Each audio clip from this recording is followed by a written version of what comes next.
আমরা ভারতকে খেলতে দিব। আমরা তো ছোট লোক না, আমরা অনেক বড় লোক। কি বলেন, খেলতে দিবেন না আপনারা? আপনার ইশতেহারে আসলে ক্রীড়া বিষয়ক কি কি থাকবে?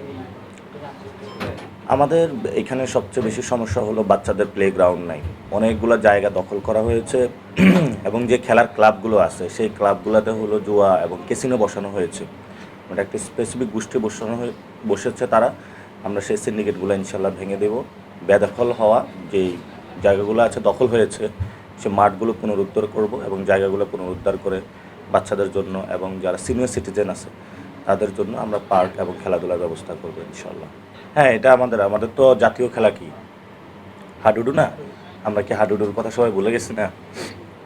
তো সেই জায়গায় আমাদের যে গ্রামীণ খেলাগুলো সেগুলোর পরিবেশটা আমরা নিশ্চিত করব এবং আমাদের যে জাতীয় খেলা হাডুডু, আর্চারি এবং আরও অনেকগুলো খেলা আছে, যেটা বক্সিং, যেটা মানুষের অনেক আহ, শারীরিক এবং বিভিন্ন জায়গায় কসরতের মধ্য দিয়ে একটা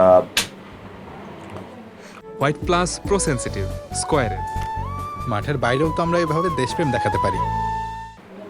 মনোজগতে একটা সুন্দর ভাবনা সৃষ্টি করে সেই খেলাগুলোকে আমরা নিশ্চিত করব। আর ক্রিকেট যে ফুটবল টিমটা অনেক দুর্বল আছে, এটাকে ইনশাল্লাহ আমরা আরও আন্তর্জাতিক মানে করার চেষ্টা করব এবং ক্রিকেট নিয়ে আমাদের ভারত এবং আইসিসি এর মধ্য থেকে আমরা অনেক বৈষম্য শিকার হচ্ছি, সেটা ইন্টারন্যাশনাল কমিউনিটির সাথে সংযোগ করে ডিপ্লোম্যাটিক রিলেশন ট্রাই করে আমরা সেগুলো উন্নয়নের চেষ্টা করবো ইনশাল্লাহ। এটা নিয়ে সম্প্রতি সময়ে বাংলাদেশ কোয়ালিফাই হয়েও বিশ্বকাপ খেলল না। এই যে অনেকটাই মানুষ বলছে যে রাজনৈতিক একটা প্রভাবিত একটা সিদ্ধান্ত এসেছে, আপনার কাছে কি মনে হয় এবং পরবর্তীতে এই স্পোর্টসে কোনো রাজনৈতিক সাথে জড়াবে কিনা?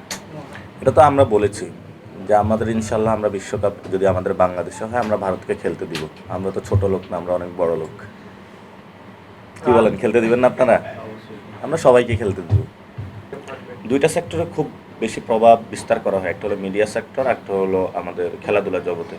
দুইটাই আমরা পলিটিক্সের বাইরে রাখবো, কারণ তাহলে এটা ক্রিয়েটিভ সেক্টর এবং এটা যদি পলিটিক্সের বাইরে না রাখা হয় এটার আসলে যে স্বকীয়তা সেটা বজায় থাকে না। ইনশাল্লাহ আমরা স্বকীয়তা বজায় রাখার চেষ্টা করব।